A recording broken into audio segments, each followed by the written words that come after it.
Okay, bigyan mo ako ng FVG. Bigyan mo ako ng FVG, enter tayo dito. Okay guys, meron na ako potential setup na nakikita. Tingnan natin kung paano to. Okay? Gusto ko makita ng FVG to. Pag naging FVG to, enter tayo dito. Come on, bigay mo na sa akin. Okay, game. 8 seconds, 7 seconds, 6, 5, 4, 3, 2, 1. Okay. Order working. Stop loss dito lang banda. Yan. Okay na yan. Order working. Dyan. Okay na yan dyan. Okay. Naka-sell limit tayo. 30 seconds time frame dito. Yan. Order filled. Okay. Tapos, TP natin. Take profit natin. 5 minutes fair value gap. Okay na yan. Order working. Okay na yan. Okay? This is our trade for tonight. Let's see if it will work out. Okay? Nakasell na ako dito. 30 seconds FVG. Stop loss natin. Yan, okay na yan. Above CE. Okay? Come on. Okay? Almost there. Malapit na sa TP. 5 minutes FVG lang. Okay na yun. Okay na yun. Isa pa. Come on. Sayang yung mga umalis ng stream. Hindi na nakita yung trade.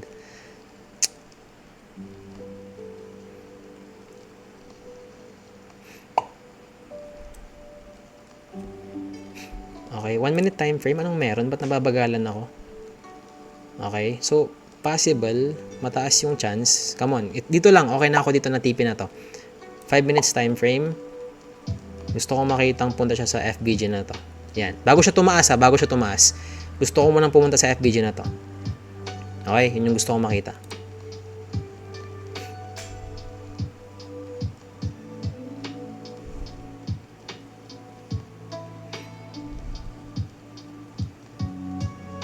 Okay. Almost there.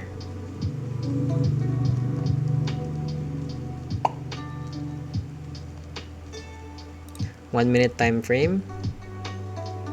Come on, reasonable naman, di ba? O kahit i-fib mo to. O kahit i-fib mo yan. Reasonable naman dapat siyang bumalik doon, di ba? O yan o. O kahit 50% lang, okay na yun. Dito nga lang yung hinihingi ko sa FBG na to eh. Come on, bigay mo na. 5 minutes time frame. Okay. Come on, bigay mo na. Dito lang, okay na yan.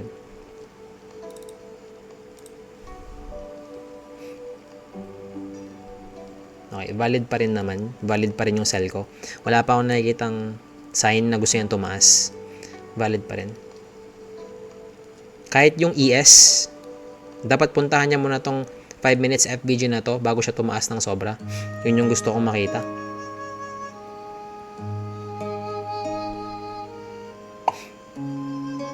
Okay. Come on.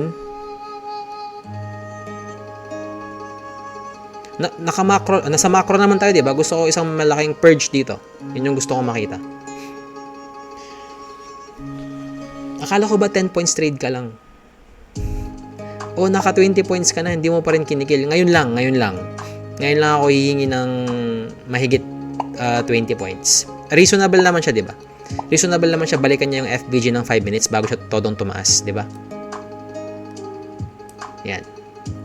Come on. Bigay mo na sa akin. 1 minute rin, 1 minute. Oh, tapos discount. Discount area. Bigay na sa akin. 30 seconds, time frame.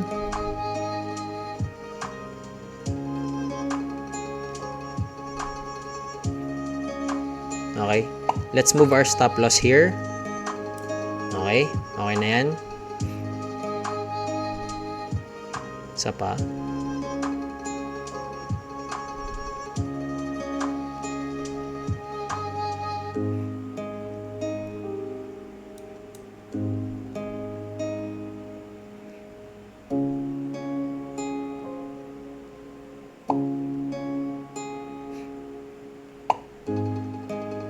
Really? Seryoso to? Kahit dun lang sa 5 minutes FVG, ayaw mo akong pagbigyan? Yan lang oh. Ayaw mo pagbigyan.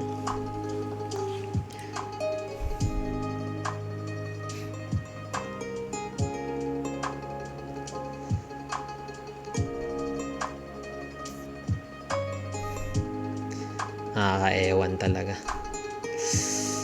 Nakakaewan.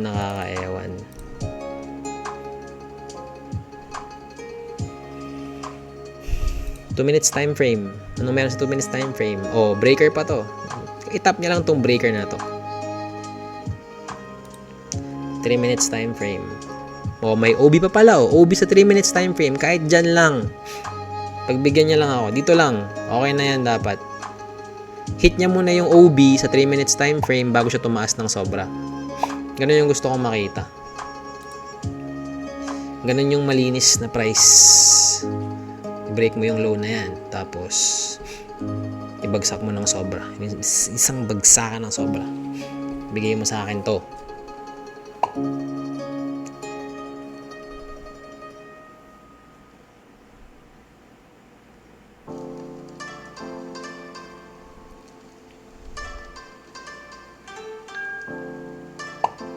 Okay? Come on. Ngayon lang ako hihingi ng 20 plus points. Bigay mo na sa akin. Come on, Jerome.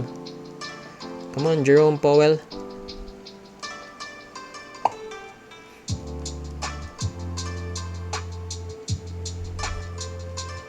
Oh, mag-open na yung bagong 5 minutes candle. Ayaw niya pa rin. Ano to? Oh, 3, 2, 1. Ayun, nag-open na yung bagong 5 minutes candle. Ayaw niya pa rin talaga.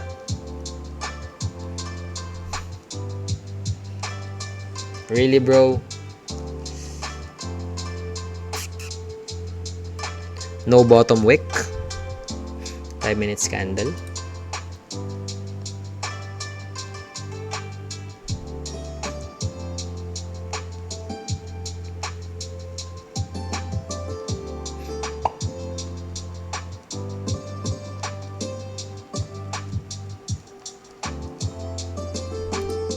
One minute time frame.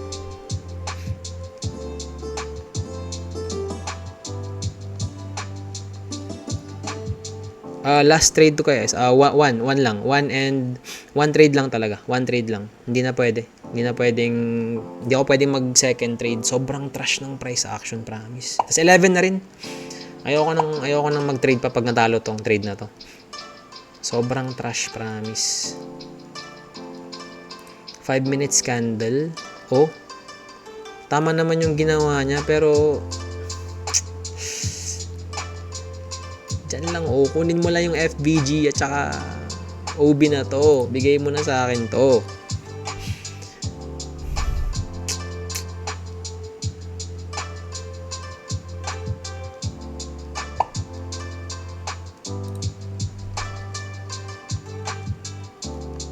Come on, bigay mo na sa akin to.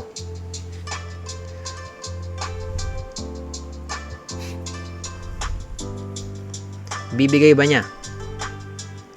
Ibibigay ba niya? Ibibigay ba niya? Okay, stop loss natin. Wait, hintayin ko lang matapos itong candlestick na to. Yan, 3 seconds, 3 seconds. Okay? Yes! Bang! Bang! Tapos ang Wednesday. Payout secured. Payout secured. That was 282 USD. Nice trade. Nice trade, guys. Sobrang hirap maging patient. Nag-execute tayo ng patience natin ng sobra-sobra. Tapos, sa huli, na-rewardan tayo. Okay. Funded account number 1, payout secured. Okay. Na-reach na natin yung payout goal natin. Okay. So, edit natin dito. 2607. Grabe yung trade na yun. 2607. 22 wins. Grabe, wala akong masabi. Ang trash ng market. Bang. Tapos, Tapos ang Wednesday natin. Yun na yun, guys. Yun na yung trade. Congrats, men. Salamat, men. Salamat. Okay. Sa 5 viewers dyan na naghintay rin ng matagal. Okay, I hope nakita nyo kung paano na-execute yung trade na yun. Okay? Sige, trade breakdown tayo. Umalis na yung iba. Bahala ka sa buhay nyo. Ayaw nyo makita yung trade breakdown eh. Okay, 5 minutes time frame.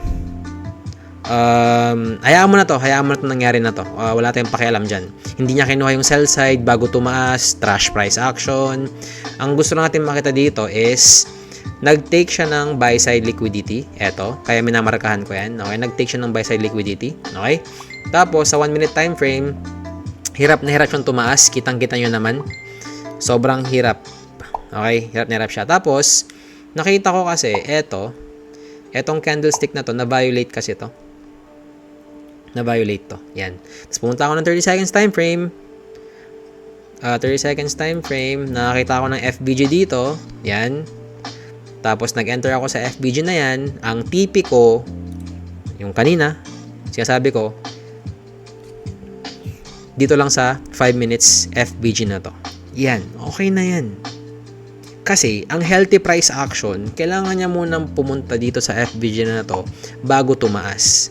Bakit kailangan niya rin pumunta sa FBG na to bago tumaas? Nasa macro window tayo, 10.50 to 11.50. Okay? Bago mangyari yung isang move, kailangan niya munang pumunta sa FBG na to. Tapos OB pa to. Okay? Sa 1 minute time frame naman, kahit 50% lang sana, yan, yung price leg na to, 50% lang yan, okay na yun. Pero tinan nyo, nakita nyo, nakita nyo yung TP ko, diba? Sakto-sakto. Nag-reverse siya agad. Na-stop out sana ako. Dito yung stop loss ko kanina. Okay? Yun yung sinasabi ko. Bago siya tumaas, kailangan niya munang pumunta sa FBG na to. Yun. Yun na yun. Yun yung trade breakdown. Anong oras yung trade na yun? Anong oras nga ba yung trade na yun? 11:01. Nakahanap tayo ng setup ng 11:01 ng gabi. 8 minutes trade. 8 minutes trade. Guys, patience. Okay? Patience. Patience lang talaga. Yeah, patience lang. Nakita nyo naman, di ba? Hindi ako basta-basta nag-enter. Sa mga ibang ICT trader dyan, enter ka dito ng sell. Bakit hindi ko inenteran yan? Siguro kune-question nyo ako, bakit hindi mo inenteran yan? Yung FBG na yan. Nasa silver bullet time frame ka naman. Hindi nga kasi ganun kadali yung silver bullet. Huwag nyo ipilit. Hindi ganun nag-work yung silver bullet. Na porque man nakita kang FBG, go mo na agad. Hindi ganun. Okay, hindi ganun yung silver bullet. Tapos, ayoko kasi yung the way siyang pumasok sa FBG na yan. Paano ba yung exact way na pagpasok sa FBG? Ayoko sabihin. Nasa mentorship ko yun. Okay? So, yun. Ayokong pumunta siya dito ng ganitong way. Tapos, hindi ako nag-sell dito. Though kahit nag-sell naman ako dito, paldo naman ako. Pero bakit hindi ko tinake yung sell? Kasi sobrang taas ng stop loss ko. Kung dito ako nag-sell sa FBG na to, ang stop loss ko is dito. Yan o, dyan. Yan. Dyan yung stop loss ko kung sakali. Dito. So, compute natin. Nag-enter ako sa FBG na to. $55. $55 times 4 kasi naka 4 mini contracts ako. So 55 times 4. 220 USD yung loss ko, ang laki. Okay, ang laki ng loss na yun. Kaya hindi ako nag-enter dito. Mag-e-enter sana ako dito. Makita ko lang yung proper way ng pagpasok nga sa FBG. Pero yun nga. So yun, nag-reverse yung price. Di ba? Nakita niyo naman, hindi niya tinake yung pre-market low. Tumasa siya agad. 'Di ba? Ganun ka weird yung price action. Tapos 'yun. Kaya nag-sell ako. 'Yun.